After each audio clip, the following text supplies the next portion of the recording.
രാവിലെ തന്നെ എങ്ങോട്ടാണെന്നല്ലേ, നമ്മളെ ഇപ്പോൾ ട്രെൻഡിങ് ആയിക്കൊണ്ടിരിക്കുന്നൊരു സ്പോട്ടുണ്ട്.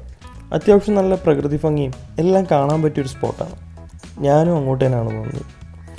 ഏറെക്കുറെ പറയുമ്പോഴത്തേനും ആൾക്കാർക്കൊക്കെ മനസ്സിലായിട്ടുണ്ടാവുമെന്ന് ഞാൻ പ്രതീക്ഷിക്കുന്നു ആ സ്പോട്ട്. തിരിച്ചു പിന്നെ പകുതി ആകുമ്പോഴത്തേനും നല്ല മഴ. വീട്ടിൽ നിന്ന് ഇറങ്ങുമ്പോൾ തന്നെ മഴയ്ക്കുള്ള കോളും എല്ലാം ഉണ്ടായിരുന്നു. പകുതി ആകുമ്പോഴത്തേനും മഴയെല്ലാം തോന്നു തുടങ്ങി. ഈ സ്പോട്ട് എന്ന് പറഞ്ഞാൽ നമ്മളെ ഇൻസ്റ്റയിലും യൂട്യൂബിലും എല്ലാം ട്രെൻഡിങ് ആയിക്കൊണ്ടിരിക്കുന്ന കൊല്ലം ജില്ലയിലെ തേവരക്കരയിലെ വയലോരം പൊറോട്ട കടയിലാണ് ഞാൻ എത്തിയത്.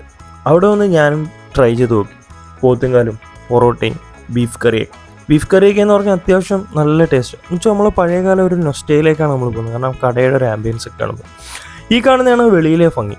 നമുക്ക് വെളിയിലിരുന്നും ഫുഡ് കഴിക്കാം. പിന്നെ ആ ചെറിയൊരു തോട് പോലെ പോകുന്നതെല്ലാം പായലൊക്കെ കയറി കിടക്കുന്നതുകൊണ്ടാണ് ഞങ്ങൾ പിന്നെ പുറത്തിറങ്ങി.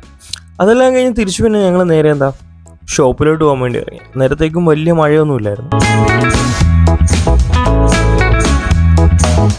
പിന്നെ പോകുമ്പോഴത്തേനും മഴയൊക്കെ ഒന്ന് ചെറുതായിട്ട് ചാറിയെല്ലാം മാറി. തിരിച്ചു പിന്നെ ഞങ്ങൾ നേരെ ഷോപ്പിൻ്റെ ഇവിടെ എത്തായി. നമ്മളെ ചാനൽ സപ്പോർട്ട് ചെയ്തവർ മാക്സിമം ചാനൽ സപ്പോർട്ട് ചെയ്യും. ഇതേ കണക്കത്തുള്ള ഏതെങ്കിലും സ്പോട്ടുകളാണെങ്കിൽ നമുക്ക് മാക്സിമം കമൻറ്റുകൾ ഇടുകയും ചെയ്യും.